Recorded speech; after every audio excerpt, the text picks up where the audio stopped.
오늘 같이 읽은 이 본문을 보면 요셉의 꿈 이야기거든요. 우리가 잘 알죠.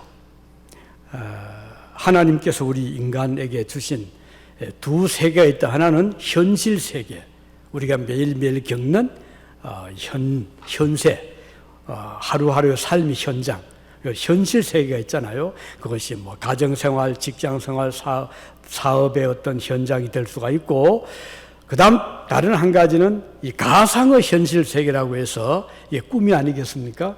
전혀 현실과는 동떨어지고 내가 그 잠들어 있는 상태에서 꼭 현실처럼 사람을 만나기도 하고 또 기쁨도 누리게 하고 슬픔도 누리게 하고 하는 가상의 꿈의 현실 세계와 같은 이 두 세계를 하나님이 우리에게 주신 것으로 생각을 합니다. 그래서 우리 성경에 보면 이 두 가지가 같이 나와요. 실제 현실 세계도 이 역사죠. 역사가 쫙 기록되어 있고, 또 한 가지는 꿈의 여러 가지 어떤 또 하나의 세계가 그려지고 있죠. 그 중에 하나가 요셉의 꿈 이야기고, 또 요셉뿐 아니죠. 뒤에 또 보면은 그 전에 야곱도 꿈을 꾸었고요. 또 뒤에 다니엘도 꿈을 꾸었고, 신약 시대에 와서도 마리아도 꿈을 꾸고, 또 요게벳도 꿈을 꾸고, 또 사도 바울도 꿈을 꾸고, 사도 요한도 그런 환상을 보고, 이 현실 세계와 가상의 현실 세계 두 가지가 성경에 보면 쭉 기록이 되어 있고, 또 여러분 개인 삶에서도 아마 개인적으로 그런 어떤 때는 꿈 속에서 뜻밖의 반가운 분을 만나기도 하고, 또 어떤 잠깐 어떤 그런 비몽사몽간에 현실 아닌데 꼭 현실처럼 그렇게 느끼는 그런 경우가 있잖아요. 이렇게 하나님은 우리들에게 놀랍게도 현실의 세계도 주셨지만 가상의 세계도 허락해 주셨다 하는 것을 알 수가 있습니다. 자, 그런데 오늘 본문에서 이제 우리가 읽은 대로 요셉은 어릴 때부터 꿈을 여러 번 꾸었어요. 그런데 요셉이 이제 꿈을 꾸면서 특별히 자기 자신을 향해서 그 형제들의 곡식단이 절을 한다거나, 또는 하늘의 해, 달, 별들이 자기를 보고 경배한다거나 그런 아주 이상한 꿈을 꾸었고, 요셉은 그 꿈을 꿀 때마다 그걸 또 이야기를 합니다. 형제들에게, 아버지에게, 어머니에게 내가 이런 꿈을 꾸었어요 하고서 막 자랑도 하고 이야기를 할 때 부모야 뭐 귀여우니까 다 억셉다 받아들이는데 문제는 형들입니다. 아니 저 막내 동생이 꼭 자기가 왕이나 된 것처럼 꿈을 꿨다 그러고 자기를 보고 형들이 막 고개를 숙이고 절을 한다고 하니까 기분이 좋을 리가 없죠.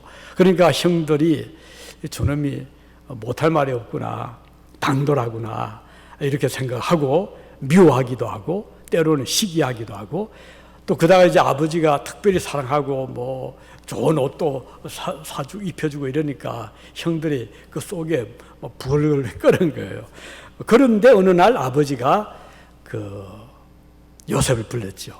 요셉아, 너희 형들이 지금 저 들에 양을 치러 갔는데 안전하게 잘 있는지, 또 지금 어디쯤 있는지 네가 한번 가서 보고 와서 나에게 얘기를 해줘라 하고 막내 아들을 형들에게 보냅니다. 그래서 이제 요셉이 아버지 부탁을 받고 처음에 세겜으로 갔어요. 자주 가는 곳이었죠. 근데 벌써 세겜에서 형들이 양들을 몰고 다른 곳으로 떠날 후였어요. 다음에 갔던 곳이 도단이라는 곳이었는데, 거기 가니까 마침 형들이 참 멀리 보이는 거예요. 양도 보이고. 요셉이 얼마나 기뻤겠어요. 그래서 막 달려갑니다. 그런데 형들이 요셉이 오는 것을 멀리서 보았죠. 보고는 나쁜 마음을 가진 거예요. 아니 저 막내 저놈이 평소에 우리 보고 뭐 자기들을 보고 절을 한다고 그러고, 또 뭐 아버지의 사랑을 독차지하고, 저놈이 오는데 우리 아예 저놈을 해치우자, 죽여버리고 아버지에게는 아마 짐승이 어느 돌에서 삼켰나 보다고 우리가 아버지에게 그렇게 뭐 얘기하고 저는 아예 없애버리자, 이런 이제 의논을 한 거예요. 그런데 이제 이걸 모르는 요셉은 달려가서 막 인사를 한 거죠. 그런데 형들이 의논한 대로 요셉을 딱 잡아가지고는 너 이놈 잘 됐다. 이제 우리 다시는 너를 볼 일도 없을 거다. 하고는 그 막내 동생을 깊은 그 사막이잖아요. 중동 지역이 모래 뭐 또는 뭐 뜨거운 태양빛, 바람 그런 거 그러니까 아주 뭐 물도 없어요. 거기는 뭐 겨울에 잠깐 비 오는 거 외에는 여름은 내내 가문 곳이거든요. 그런데 이제 그 군데군데 모래가 깊이 파인 곳이 있었어요. 거기에 빠지게 되면 나올 수가 없습니다. 왜냐하면 올라오는데 모래가 자꾸 묻히니까 결국 그러다가 죽고 마는 그런 위험한 웅덩이를 형들이 알죠. 그래서 동생에다가 집어 던집니다.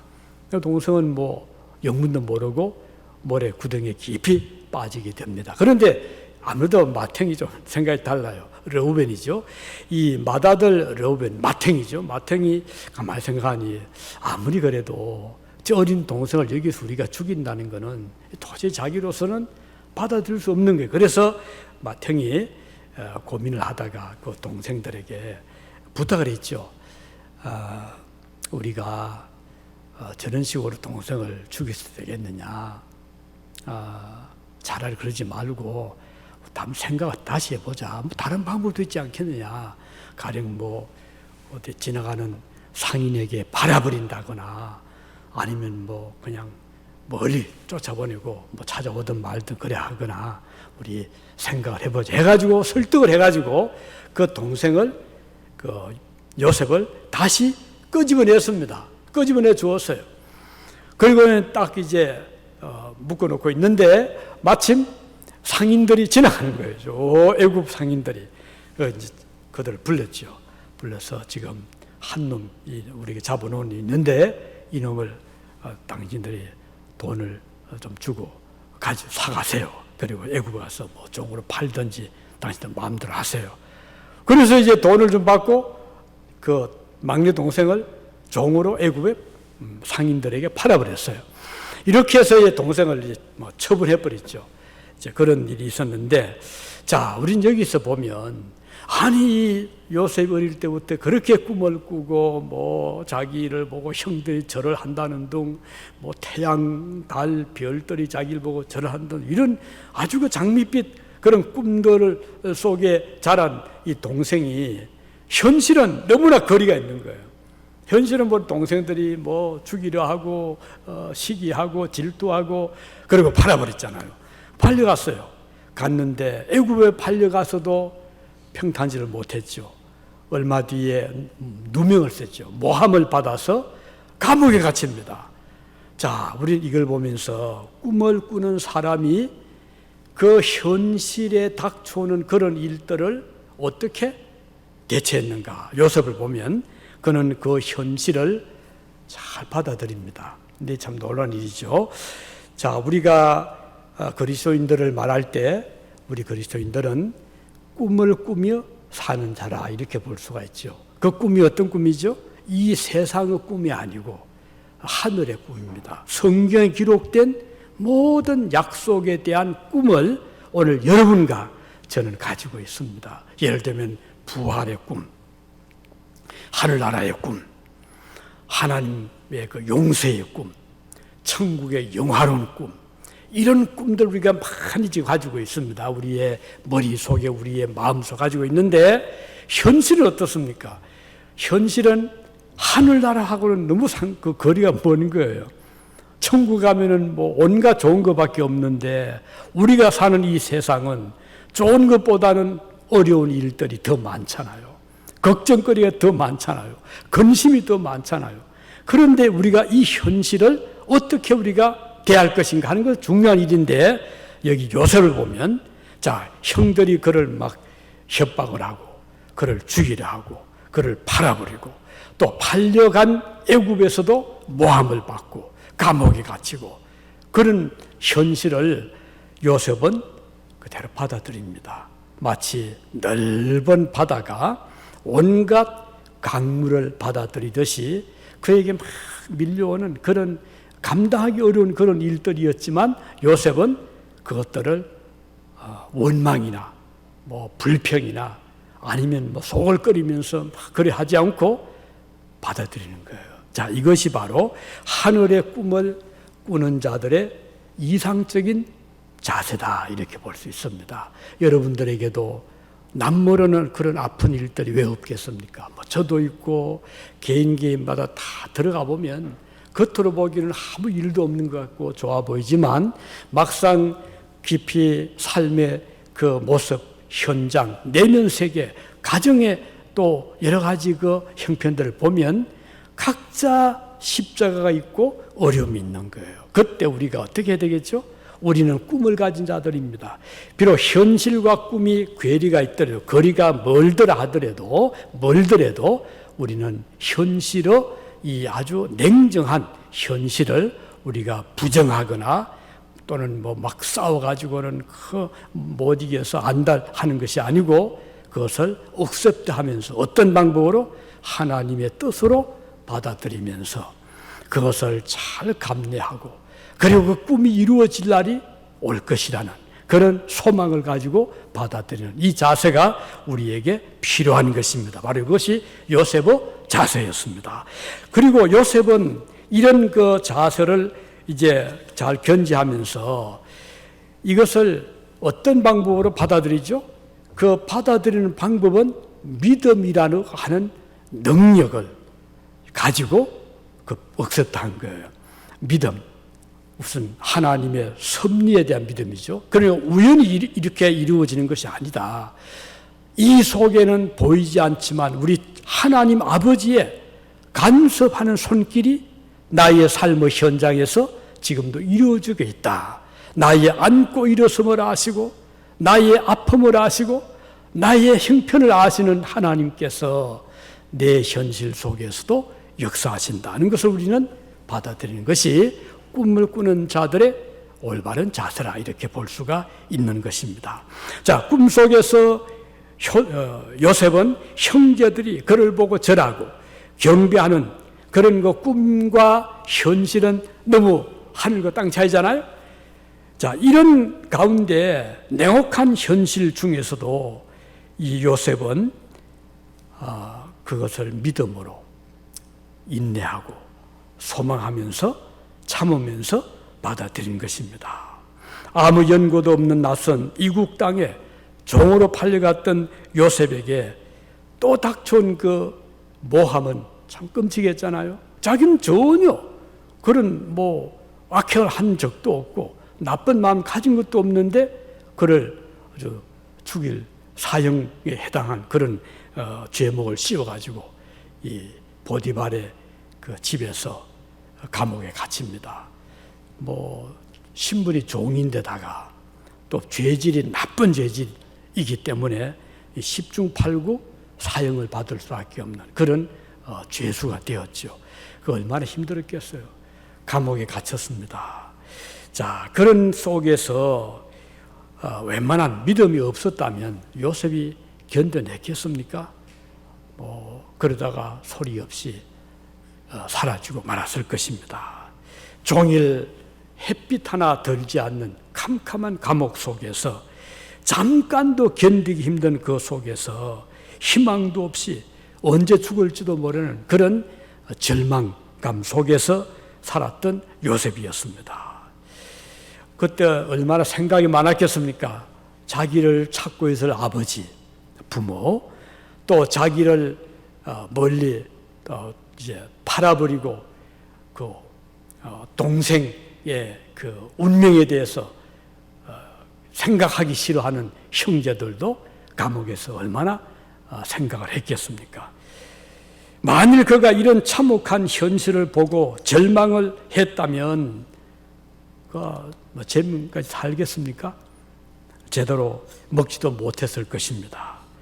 그러나 요셉의 일생을 쭉 살펴보면 그런 중에서도 요셉은 어느 한순간에도 왜 하나님 꿈은 그렇게 좋은 꿈을 꾸게 하시고 나를 이 모양으로 죄수로 죽게 합니까? 라고 원망을 했다면 요셉은 희망이 없었을 것입니다. 그러나 요셉의 일생을 보면 첫째로 하나님께 대한 원망이 없어요. 참 신기하죠?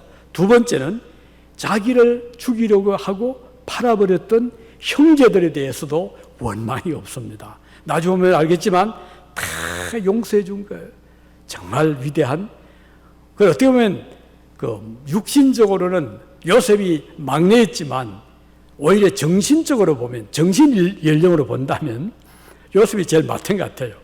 형제들을 다 용서해 줍니다. 형제들은 나중에 자기들이 와서 양식을 사러 갔잖아요, 애굽에. 그래서 양식을 사러 갔는데 총리를 만납니다. 그 총리가 자기들이 버린 동생인 줄은 꿈에도 상상하지 못했잖아요.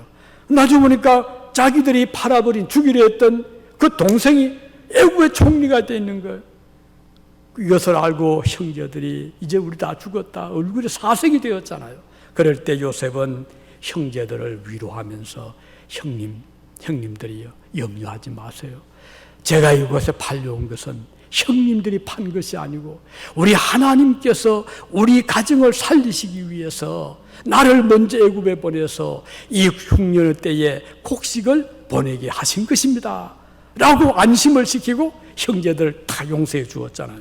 이걸 보면 하늘의 꿈을 꾸는 사람은 현실을 믿음으로 받아들인다.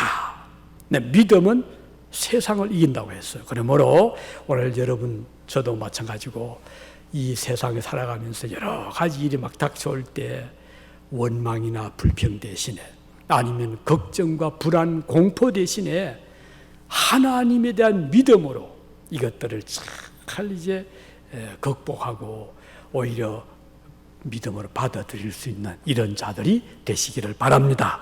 이제 마지막으로 이 하늘의 꿈을 꾸는 사람은 그 꿈이 이루어지는 날을 보게 됩니다. 놀란 거죠. 그 꿈이 이루어진다는 거 참 귀한 일이잖아요. 이 꿈이 물론 이루어지는 때는 각자마다 다 다릅니다. 어떤 분에게는 조금 일찍이, 의외로 빠르게 그 꿈이 이루어지는 경우도 있지만, 어떤 분들에게는 그 꿈이 굉장히 늦게 한평생을 두고 그리고 천국에서 이루어지는 경우도 있습니다. 한 가지 분명한 사실은 성도에게 주신 약속의 꿈은 어떤 형태로든지 반드시 성취가 된다는 것입니다. 이 꿈의 완성은 성도가 영혼과 육신이 구원을 받을 때 완성이 되는 것입니다. 사도 바울은 이렇게 말씀했어요. 고린도후서 4장 16절에 보면 우리가 낙심하지 아니하노니 우리의 겉사람, 몸이죠. 겉사람은 후패하나, 이 말은 점점 늙어지고 쇠해지지만 우리의 속은, 우리의 영혼은 날로 새롭도다 그랬어요. 그렇죠? 우리의 육신은 나이 이길 장사가 어디 있어요? 아름다운 그런 청춘도 지나가고 젊음도 지나가죠. 하지만 우리의 속은 날로 새롭도다. 그러니까 우리 그리스도인들은 세월을 오히려 이기며 살아가는 자들입니다. 세월의 흐름을 서러워하지 않습니다. 늙어감을 슬퍼하지 않습니다. 오히려 우리는 더 성숙하게, 더 완성된 천국의 백성이 됨을 감사하고 우리의 속은 날마다 새로워진다는 약속을 우리는 믿기 때문입니다. 비록 우리가 육신이 쇠약해가도 우리의 속사람 영혼은 더 강건해지기 때문입니다. 그뿐만 아니죠. 우리가 천국에 들어가면 육신이 영원한 생명의 부활에 참여함으로 영혼과 육신이 함께 완전한 구원에 이르게 됩니다. 성도가 이 세상에서 꾸어왔던 그 수많은 꿈들이 반드시 어느 날 이루어질 날이 오는 것입니다.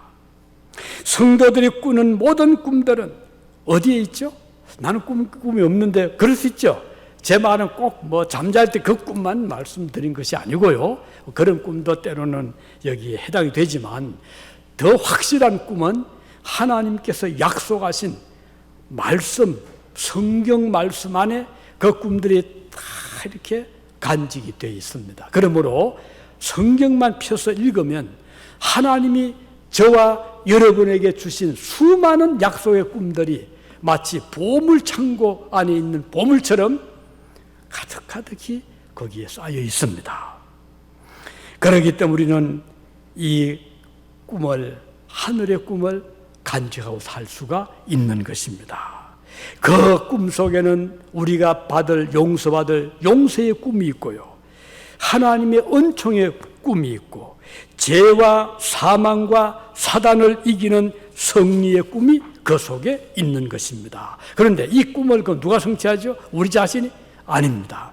이 꿈을 성취해 주시는 분은 우리 하나님 아버지의 능력입니다. 요셉이 그 꿈을 성취하지 않았잖아요. 요셉은 그냥 따라만 갔습니다. 받아들일 뿐이었어요. 그런데 그 꿈이 잘 이루어지게 하신 분은 하늘에 계신 하나님이셨어요. 아무리 형제들이 완악하고 완고해도 하나님은 그것들을 전부 다 모으셔가지고 그 꿈이 완전하게 이루어지도록 해 주신 것입니다. 요셉 자신이 어릴 적 꾸었던 꿈을 자기가 이룬 것이 아니었다는 것이죠. 그 꿈이 성취되기까지는 수많은 방해가 있었고 난관이 가로막았습니다. 그럼에도 불구하고 어린 시절 그가 가졌던 그 꿈들이 이루어졌던 것은 전능하신 하나님의 역사로 가능했던 것입니다. 그렇습니다. 오늘 우리들에게 주신 하늘의 무한한 꿈을 성취하는 자는 내 자신이 아니라는 것, 우리는 다만 믿음으로 그 꿈을 받아들일 뿐인 것입니다. 우리 마음속에 주신 이 꿈을 이루게 하시는 분은 능력의 아버지 하나님이십니다. 우리는 멀리 볼 것 없이 우리 교회를 보더라도 아마 여기 같이 거의 초창기부터 사역했던 분들은 우리 교회 걸어온 길을 다 보셨잖아요. 우리는 그때도 꿈을 가지고 있었거든요. 비록 교인들이 얼마 안 되고, 그리고 앞을 장담할 수 없는, 그리고 학기마다 유학생들 오면 또 가고 마치 밀물썰물이 오고 가듯이 끊임없이 그냥 거쳐갑니다. 그런 가운데서 여기에 남아서 거주할 자들 거의 없는 그런 상태에 아무것도 없었잖아요. 그리고 우리 교우들이 참 깊이 이민사회 뿌리를 내린 역사가 있는 것도 아니고 다 이제 오셔서 얼마 안 돼서 어렵게 여기에 이제 뿌리를 내리려고 안간힘을 쓰고 이럴 때 우리 교회 시작이 됐잖아요. 그리고 또 이미 여기에 조금 안정된 분들은 이미 다른 교회에 다 자리를 잡고 장로님으로, 집사님으로, 권사님으로 다 잡고 계셨고, 우리 교회 올 분들이 누가 있어요? 이제 한국에서 오면, 유학생 오면 그 감사히 받아들이고 우리는 박수치고 환영하고, 그러다가 한 짧게는 6개월, 길게는 한 2, 3년, 3, 4년 뒤에 또 떠나가 버리고, 이제 그런 어려운 때도 우리는 꿈을 간직하고 있었습니다. 언젠가 우리에게도 하나님이 아름다운 성전을 주실 날이 있을 것이다. 언젠가 우리 교인들 중에도 사업하는 분들이 나올 것이다. 그분들이 힘이 되어서 교회를 서포트할 날이 올 것이다. 우리도 언젠가는 선교할 날이 올 것이다. 이런 꿈을 우리가 가지고, 그래서 우리는 열심히 일을 했잖아요. 더워도 하고 추워도 하고 일꾼이 없어도 하고, 그리고 힘들어도 하고, 이렇게 하다 보니까 많은 희생이 있었지만 우리 하나님은 우리의 그 꿈을 저버리지 아니하시고, 한 해 한 해 갈 때마다 교회가 눈에 띄진 않았지만 그래도 그 부족한 부분이 메워지고, 어느 날 보니까 우리 교회 이렇게 벌써 많이 영적으로 안정이 되어 있구나, 또 이렇게 우리 교회가 어른스러워 가는구나 하는 것을 우리 자신들이 지나놓고 보니까 보게 된 것이고, 오늘 이 어려운 코로나 시대가 왔지만 우리 교회 흔들리지 않고 오히려 더 열심히 기도해 주셨고, 또 이렇게 협조해 주심으로 흔들림 없이 오게 된 것 생각하니 너무 감사하고, 이 어려운 중에 또 우리가 지난주 페루 그 지역에 있는 30교회 그 교회 우리가 10교회죠. 10교회를 우리가 자립할 수 있도록 우리 교회 성도들이 또 헌금해 주셔서 며칠 전에 우리가 1,000불을 송금을 했습니다. 얼마나 그분들이 힘이 되겠습니까? 그렇다고 우리가 아주 대형 교회가 돼서 힘이 막 남아도 그건 아니잖아요. 우리도 힘들고 어렵지만 우리보다가 더 어려운 형제들이 있고 자매들이 있다 해서 우리가 서포트를 하게 할 수 있었고, 우리는 이것을 꿈의 성취로 생각을 합니다. 우리가 미국에 살면서 남길 일이 뭐가 있겠어요?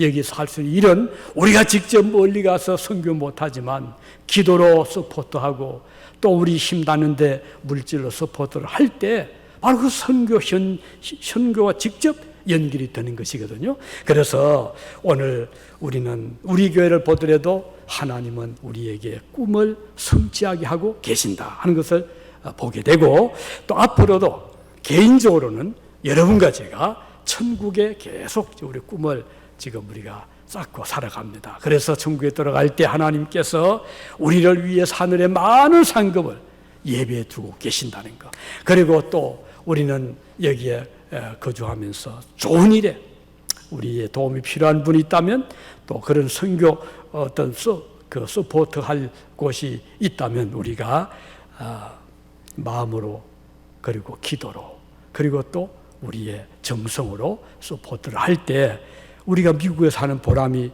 있지 않겠습니까? 그래서 물론 한국에서도 일을 많이 하지만 한국은 우리보다가 더 어렵지 않겠습니까? 여러 가지로 현실적으로. 그렇지만 미국에 우리가 사는 이런 좋은 이런 여건에서 우리가 할 수 있는 이런 꿈들을 이루어 나가는데 참 많은 힘이 될 수 있을 것이라. 그래서 저도 너무 감사히 생각하고, 사실 저도 어릴 때부터 기도 중에 하나가 이 선교의 꿈이었고, 또 하늘에 이렇게 이제 비행기가 날아가면, 그때마다 대한항공밖에 없었거든요. 꼭 그 태극 마크가 좀 낮게 뜰 때는 그 선명히 보이더라고요. 저는 그 비행기를 볼 때마다 하나님, 언젠가 저도 저와 같이 비행기를 타고 어느 하나님 보내시는 곳에 가서 선교할 수 있는 날이 오게 해 주십시오. 제가 기도 참 많이 했어요. 그때 초등학교, 중학교 때입니다. 근데 다 잊어버렸죠. 근데 어느 날 보니까 제가 유럽에 가서 복음을 전하더라고요. 어느 날 보니까 오레곤에 와서 복음을 전하고 있더라고요. 너무 감사한 일입니다. 여러분들도 저보다 더 많은 그런 꿈들을 가지고 계실 테고, 또 하나님께서 그 꿈을 이루어 주시도록 우리 하나님께서 역사하실 것을 믿습니다. 꿈을 꾸는 천국의 백성들이 되시기를 바랍니다. 기도하시겠습니다.